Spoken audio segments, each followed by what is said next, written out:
बिस्मिल्लाहिर्रहमानिर्रहीम। अस्सलाम वालेकुम। आज की इस वीडियो में हम डिस्कस करेंगे सेकेंडरी स्कूल टीचर की टेस्ट प्रिपरेशन के लिए फिजिक्स के कुछ इंपॉर्टेंट एमसीक्यूज़। अगर आप एसएसटी की तैयारी करना चाहते हैं तो कुछ ऐसी ही वीडियोस आपको मेरी प्लेलिस्ट में भी जाकर मिल सकती हैं। आपने करना क्या है कि प्लेलिस्ट में जाना है, वहाँ पर टेस्ट प्रिपरेशन की जो प्लेलिस्ट है उसको देखना है। वहाँ पर आपको सेकेंडरी स्कूल टीचर की टेस्ट प्रिपरेशन के लिए बहुत सी वीडियोज़ देखने को मिलेंगी। चलिए आज के डिस्कस करते हैं एमसीक्यूज़। एमसीक्यू नंबर 1 है, what are the three primary colours. Option देख लेते हैं, red, yellow and blue. Option B है येलो, पर्पल एंड ऑरेंज। और ऑप्शन सी है रेड, ब्लू एंड ग्रीन। तो इसका करेक्ट आंसर है option A, red, yellow and blue. The three primary colours are the foundational colour from which other colours can be created. Next MCQ हमारे पास है, what is the ratio of 2.8 metres to 40 centimetres. Option देख लेते हैं, 1:7, option B है 7:1 और option C है 1:40। अब इसमें हम देखते हैं क्या है कि रेशो क्या होता है कि दो चीज़ों को जब हम कंपेयर करते हैं ना तो उसे कहते हैं हम रेशो। तो कंपेयर करने के लिए ज़रूरी होता है कि दोनों चीज़ों का जो यूनिट है वो सेम होना चाहिए। या तो आप 2.8 मीटर को सेंटीमीटर में कन्वर्ट कर लें या फिर 40 सेंटीमीटर को मीटर में कन्वर्ट कर लें। तो आपने करना क्या है कि बस दोनों चीज़ों का यूनिट सेम करना है।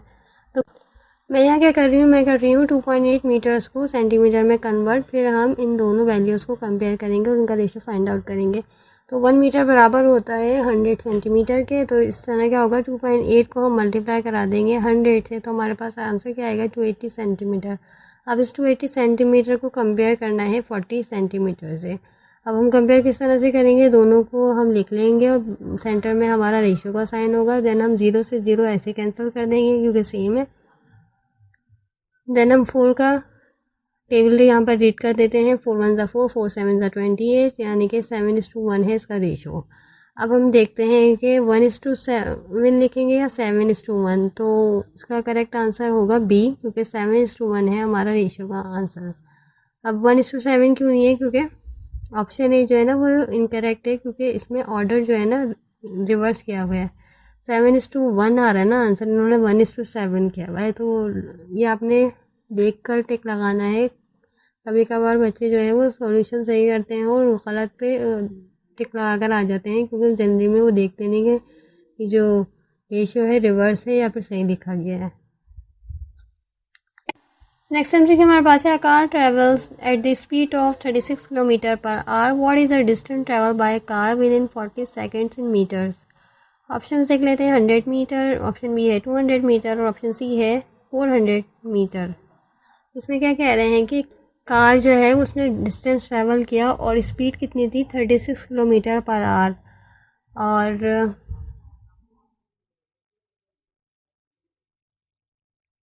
अब हमें क्या फाइंड आउट करना है, इसमें हमें फाइंड आउट ये करना है कि उस कार ने जो है वो कितना डिस्टेंस जो है वो कवर किया है, यानी कि कितना ट्रैवल किया है। तो सबसे पहले हम जो है ये जो स्पीड दी गई है ना किलोमीटर पर आवर, इसको हमने कन्वर्ट करना पड़ेगा मीटर पर सेकंड में। वो क्यों, क्योंकि ये जो हमसे आंसर मांगा गया है ना इन्होंने, what is the distance travel by car within 40 second in metres.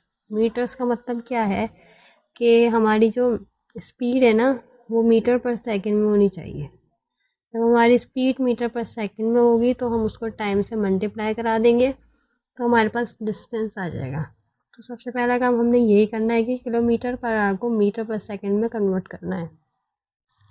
सबसे पहले हम कन्वर्ट कर लेते हैं speed, convert the speed, 36 kilometre per our को मीटर पर सेकंड में कन्वर्ट करना है। अब किस तरह से करेंगे, हमें पता है कि 1 किलोमीटर बराबर होता है 1000 मीटर के और 1 आवर बराबर होता है किसके, 3600 के। अब ये क्या है, कैसे हुआ है, 60 मल्टीप्लाई बाय 60, इसलिए क्या है कि 1 घंटे में 60 सेकंड होते हैं और 60 मिनट होते हैं। तो हम 60 को 60 से मल्टीप्लाई कराएंगे ताकि हमारी जो ये आर है ना सेकंड में कन्वर्ट हो जाए। तो अब हम क्या करेंगे, हमें 36 किलोमीटर पर आवर दिया गया है, तो हम 36 multiply by 1 kilometre divided by 1 hour लिख लेंगे। अब हम 1 किलोमीटर की जगह मीटर्स की वैल्यू लिख देंगे और आवर्स की जगह हम सेकेंड्स की वैल्यू लिख देंगे जो हमने ऊपर कन्वर्ट किए हैं। हमने वैल्यूज़ लिख ली, 36 multiply by 1000 metre divided by 3600 seconds. अब हमने क्या करना है, इसको सिंप्लीफाई करना है। 36 को हम 1000 से मल्टीप्लाई करा देंगे, देन डिवाइडेड बाय 3600। जब हम इन दोनों को डिवाइड करेंगे तो सिंपल सी बात है, 36 वन 36 पढ़ लेंगे और 2 जीरो से 2 जीरो कैंसिल कर देंगे तो हमारा आंसर क्या आएगा, 10 मीटर पर सेकेंड। अब आसान सा काम है, अब क्या करना है, सिर्फ डिस्टेंस कैलकुलेट करना है। वो भी किस तरह से, कैलकुलेट द डिस्टेंस। डिस्टेंस होगा हमारा मीटर में, इज इक्वल टू स्पीड होगी हमारी मीटर पर सेकेंड में, और मल्टीप्लाई करा देंगे टाइम, और टाइम हमारा होगा सेकेंड्स में। तो distance is equals to 10 multiply by 40। अभी 10 कहाँ से आया, स्पीड जो हमने पीछे कैलकुलेट की है 10 मीटर पर सेकेंड, यानी कि जब हमने किलोमीटर पर आवर को मीटर पर सेकेंड में कन्वर्ट किया तो 10 मीटर पर सेकेंड आ रहा था, मल्टीप्लाई बाय टाइम हमें तो क्वेश्चन में गिवन है 40 सेकेंड्स। तो हम 10 को 40 से मल्टीप्लाई करेंगे तो हमारे पास आएगा distance is equals to 400 metre. तो इट मीन्स क्या हुआ कि हमारा ऑप्शन सी जो है वो करेक्ट है। अच्छा, हिंट यहाँ पर ये है कि जब भी किलोमीटर पर आवर में स्पीड दी जाए और डिस्टेंस जो है वो पूछा जाए मीटर में, तो आपने सबसे पहला काम ये करना है कि किलोमीटर पर आवर को मीटर पर सेकेंड में कन्वर्ट करना है। नेक्स्ट एमसीक्यू हमारे पास है, through which waves does an ordinary mobile phone communicates. Options देख लेते हैं, radio waves, sound waves and light waves. इसका करेक्ट आंसर है radio waves. Radio waves are a type of electromagnetic radiation with longer wavelength than visible light. They can easily propagate through air and are used for various wireless communication technologies including mobile phones, Wi-Fi and broadcasting. Next MCQ हमारे पास है, Asad has a 150 watt solar panel with a voltage of 20.4 volts and a current of 8.6 ampere. He wants to charge his 130 ampere hour battery using this solar panel.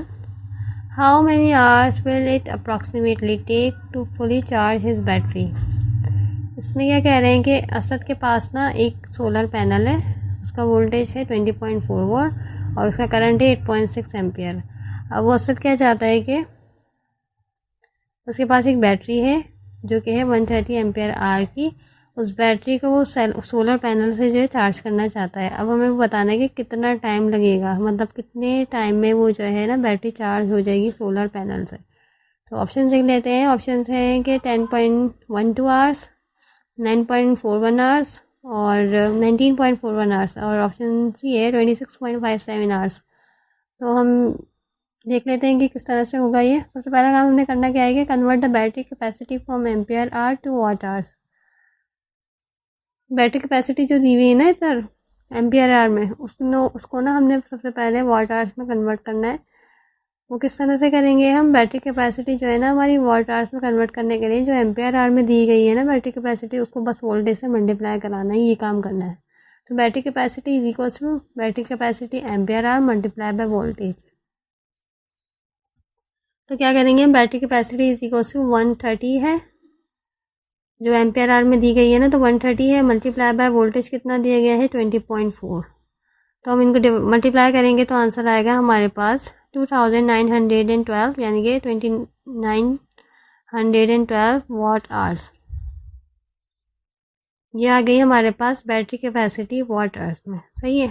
अब हमने क्या करना है, बस charging time calculate करना है ना, वो भी आवर्स में। तो ये जो बैटरी कैपेसिटी आई है ना वाट आवर्स में, इसको मल्टीप्लाई करा देना है, सॉरी डिवाइड करा देना है सोलर पैनल की पावर से। अब सोलर पैनल की पावर का गिवन है, सोलर पैनल की पावर बिल्कुल शुरू में ही दिया गया है ना कि 150 वाट है सोलर पैनल की पावर, तो उससे हम करा देंगे डिवाइड। तो हम लिखेंगे क्या, चार्जिंग टाइम यानी कि आवर्स में is equal to battery capacity कौन सी वाली वाट आवर्स में, और सोलर पैनल की पावर डिवाइड होगी वो जो कौन सी वाली जो कि वाट में है। तो charging time is equals to 2912 divided by 150। तो हमारे पास आंसर क्या आएगा इसका 19.41 आवर्स। अभी डिवाइड किस तरह से हुआ है हम इसको डिस्कस करेंगे।